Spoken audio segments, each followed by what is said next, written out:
Yeah, the main technology for Wi-Fi 6 is OFDMA, or orthogonal frequency division multiple access. It allows a number of users or multi-users to transmit at the same time.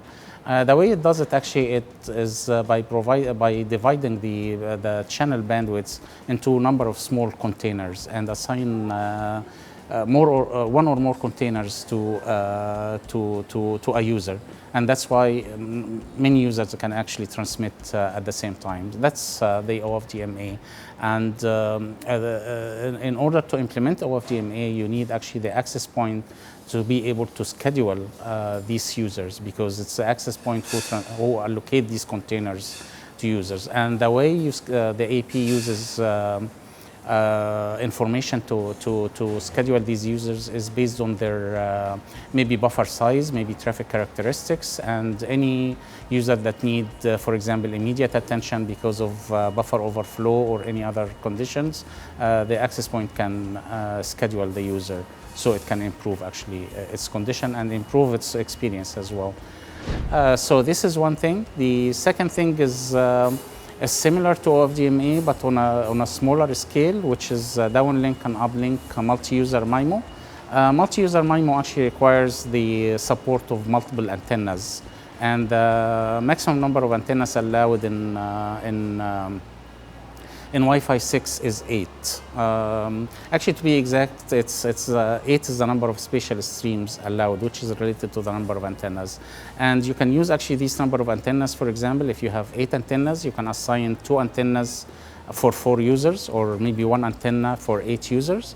And they can transmit actually, can zoom on their antenna and transmit at the same time. So the amount of number of users you can support using multi-user MIMO is limited to 8.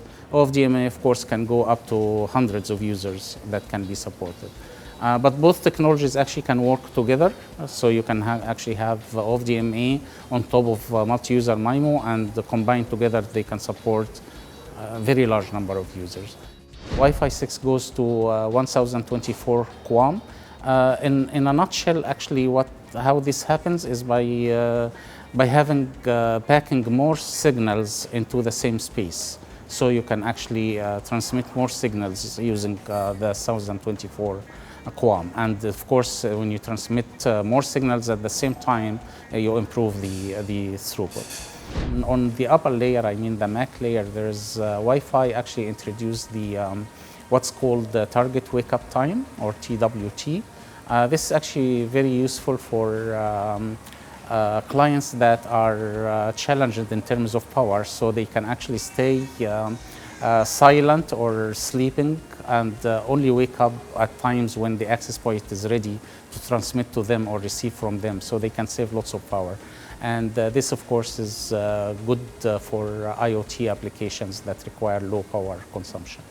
Another, actually, it's not an improvement, but it doesn't exist in Wi-Fi 5, is the support of a 20 megahertz only mode. So basically, a device that can support only 20 megahertz is still a Wi-Fi 6, and this is actually was introduced in order to for the IoT market, and which again require low power consumption. And it's expected that Wi-Fi 6 is going to replace Wi-Fi 4 in this market, which is the main Wi-Fi technology used right now for IoT applications.